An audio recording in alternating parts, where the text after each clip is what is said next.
सुभान खां रेखा चित्र का आशय तथा चरित्र चित्रण।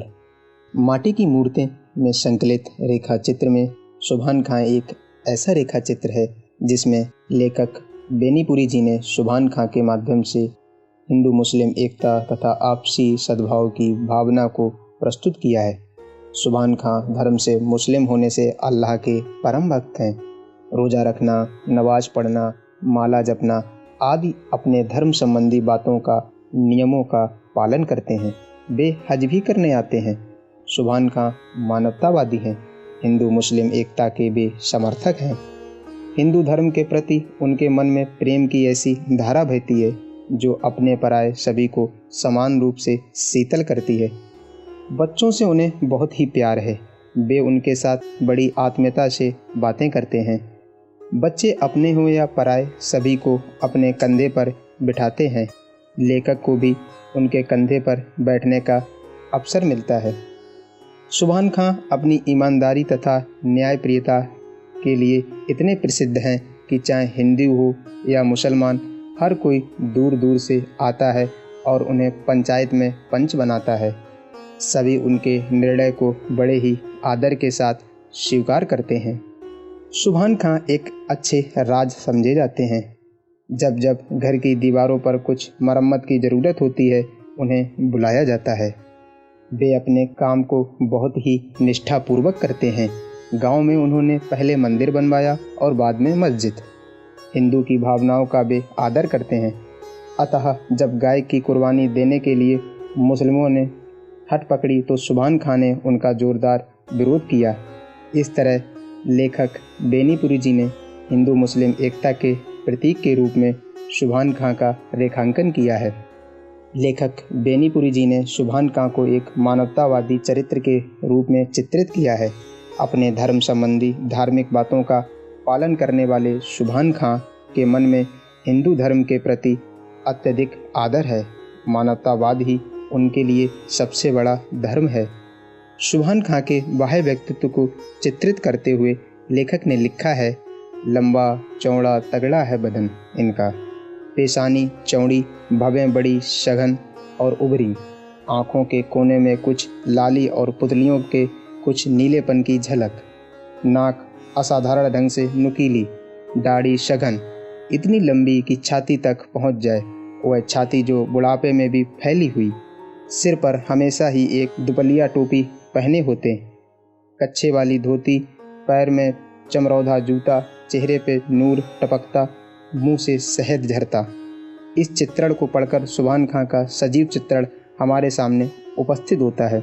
सुभान खां को काम और अल्लाह ये दोनों बातें बहुत प्रिय थीं।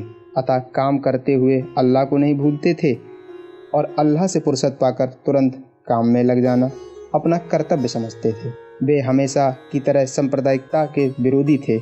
उन्हें बच्चों से बेहद प्यार था। उनका घर हमेशा बच्चों से भरा रहता था। उन दिनों हिंदू मुसलमान दोनों एक दूसरे के त्योहारों उत्सवों में बड़े उत्साह से शामिल होते थे। सुभान खां भी होली दिवाली इन पर्वों पर विशेष उत्साह से सम्मिलित होते थे। सुभान खां का हज जाने का सपना भी पूरा हो जाता है। हज से लौटते हुए उनके वादे के अनुसार लेखक के लिए छुआरे खजूर लाते हैं। उनका ज़्यादातर समय नवाज बंदगी में ही बीतता है। हाथ में माला लेकर अल्लाह का नाम लेना यही उनका दिनक्रम बन जाता है। आसपास के गांवों में उनका नाम बड़े आदर से लिया जाता है। बड़े झगड़ों की पंचायतों में उन्हें पंच के रूप में बुलाया जाता है। सुभान खां ने लेखक के मामा के कहने पर एक बहुत ही सुंदर मंदिर बनवाया। हिंदू धर्म से उन्हें लगाव था। गांव में मस्जिद बनवाने की उनकी बड़ी इच्छा थी। उनकी यह इच्छा भी कुछ ही दिनों में पूरी हो जाती है। मस्जिद बनवाने में वे अपनी ज़िंदगी भर अर्जित की कला लगवाते हैं और बड़ी ही खूबसूरत मस्जिद बनवाते हैं। मस्जिद तैयार होने पर उन्होंने गांव भर के प्रतिष्ठित लोगों को निमंत्रित किया। तरह तरह की मिठाइयाँ बनवाई, लोगों का स्वागत सत्कार किया, उनके पान इलायची का प्रबंध तक किया। सब कुछ अच्छी तरह से चल रहा था, परंतु समय को बदलते देर नहीं लगती। शहरों में हिंदू मुस्लिम दंगे आरंभ हुए। शहरों की यह स्थिति धीरे धीरे गांवों में भी फैल गई। गाय और बाजे के नाम पर लड़ाई झगड़े शुरू हुए। इसी माहौल में खबर फैली कि इस साल गांव के मुसलमान सुभान खां की मस्जिद में गाय की कुर्बानी करेंगे। दोनों तरफ से तनाव की स्थिति निर्माण हुई। मुसलमानों ने मजहब का जुनून और हिंदुओं में जायदाद का नशा छा चुका था। लोगों ने तरह तरह की योजनाएं बनाना प्रारंभ किया। धर्म के नाम पर मित्रता, अपनापन, इंसानियत की बलि चढ़ाने की तैयारियां शुरू हुईं। अपने अपने धर्म के लोग को उकसाना आरंभ हुआ। सुभान खां के दरवाजे पर मुसलमानों की भीड़ जमा हो गई और उन्होंने गाय की कुर्बानी की बात की। सुभान खां ने भीड़ को समझाने का प्रयास किया, परंतु जब भीड़ नहीं मानी तो वे जोश में आकर बोले, गाय की कुर्बानी नहीं होगी। ये फालतू बातें सुनने को मैं तैयार नहीं हूँ। तुम लोग हमारी आंखों के सामने से हट जाओ। लोगों ने कहा, क्यों नहीं होगी? क्या हम अपना मजहब डर के मारे छोड़ देंगे? सुभान खां इसी तानातानी के बीच मस्जिद आए। उन्होंने नमाज पढ़ी, फिर हाथ में माला लेकर बैठ गए मस्जिद के दरबारे पर और बोले, मेरी लाश पर होकर ही कोई भीतर घुस सकता है। उन्होंने भीड़ से पहले ही कहा था, पहले मेरी कुर्बानी होगी तब गाय की कुर्बानी हो सकेगी। सुभान खां आंखें बंद किए आंसू बहा रहे हैं, माला जप रहे हैं और जुबान पर अल्लाह का नाम है।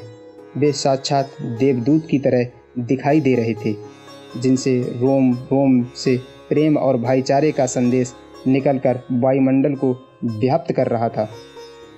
प्रस्तुत रेखा चित्र में लेखक बेनीपुरी जी ने सुभान खां की असामान्य खूबियों का बहुत ही सुंदर और स्वाभाविक अंकन किया है।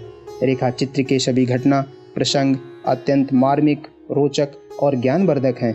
इसमें हिंदू मुस्लिम संघर्ष की समस्या को चित्रित करते हुए सुभान खां के माध्यम से मानवतावाद को स्थापित किया है। इस रेखा चित्र में भी सुभान खां के बाह्य और आंतरिक व्यक्तित्व के चित्रण में लेखक की सूक्ष्म निरीक्षण शक्ति दिखाई देती है। वार्तालाप तथा घटनाओं द्वारा सुभान खां का चित्रांकन इस रेखा चित्र की महत्वपूर्ण विशेषता ही नहीं बल्कि उपलब्धि भी है। मस्जिद बनाने का प्रसंग हो या गाय की कुर्बानी का, हिंदू मुस्लिम एकता की स्थापना करने वाले तथा परधर्म के प्रति सहिष्णुता से पेश आने वाले सुभान खां का चरित्र अपने आप उजागर हो जाता है। सांप्रदायिक एकता आज के युग की सबसे बड़ी आवश्यकता है। इस दृष्टि से सुभान खां का चरित्र बहुत ही प्रासंगिक सिद्ध होता है। सुभान खां यह रेखा चित्र भी अन्य रेखा चित्रों की बात कथात्मक शैली में लिखा गया है। सरलता, विवेकशीलता, तर्क, भक्ति भावना, आस्था, श्रद्धा आदि को एक साथ अभिव्यक्त करने वाली भाषा का प्रयोग लेखक ने किया है। उसमें आवश्यकता के अनुसार देहाती, अरबी, फारसी शब्दों का प्रयोग भी किया है। चित्रात्मक, भावात्मक, लाक्षणिक भाषा के प्रयोग से सुभान खां के चरित्र को और भी प्रभावशाली बनाया है। निष्कर्षतः यह कहा जा सकता है कि रेखाचित्र के तत्वों का सफलतापूर्वक निर्वाह इस रेखाचित्र में किया गया है।